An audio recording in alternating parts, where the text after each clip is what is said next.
Welcome to part 2 of our interview with David Cole here at Lely. One of the things I wanted to ask you, David, is you've been associated with the Toro brand for 33 years now, I think you told us, and you've seen how that has evolved. Yes. How do you see that continuing to evolve in the coming years? I think the driver is technology, and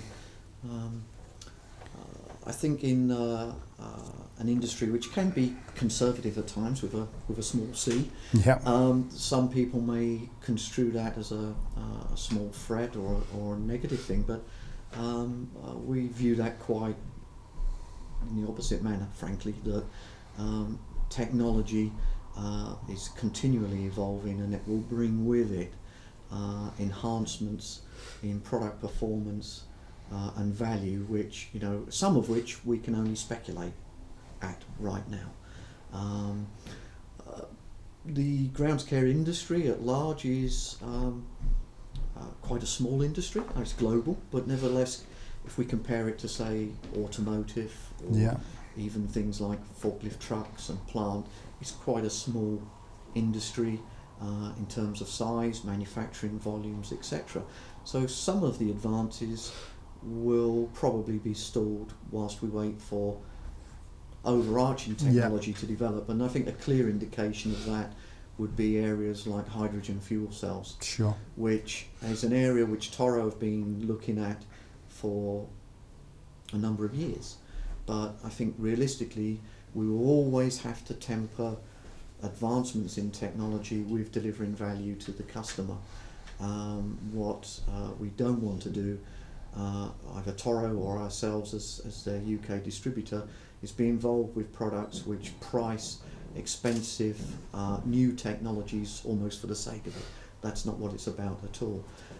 Significant advances like hydrogen fuel cell will actually only come into the grounds care area when it's embraced by the automotive industry and we have a technology at an affordable price. But it doesn't mean that there won't be other technologies that become very relevant to grounds care outside of those larger industry developments.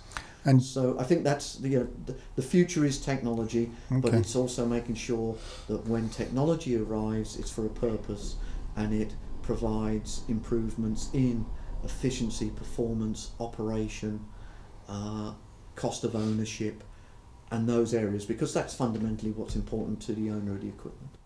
One of the other big areas, and legislation has been driving this in terms of emissions, certainly on diesel engines, is environmentally friendly kit. Do you see that having a real impact on the way that the brand develops? Yes, and at the moment the industry is grappling with Tier 4 emission levels on diesel engines, and I think that's an indication of where technology can deliver real value. It's been a challenge to many engine manufacturers, and of course the customer of those engine manufacturers, which includes Toro, to meet some very stringent emission levels.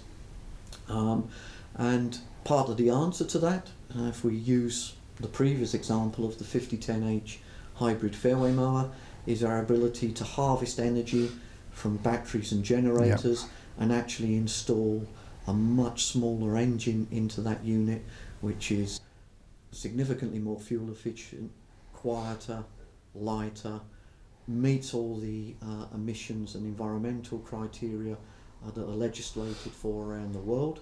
But actually, as a byproduct of that technology then is also delivering real value to the customer.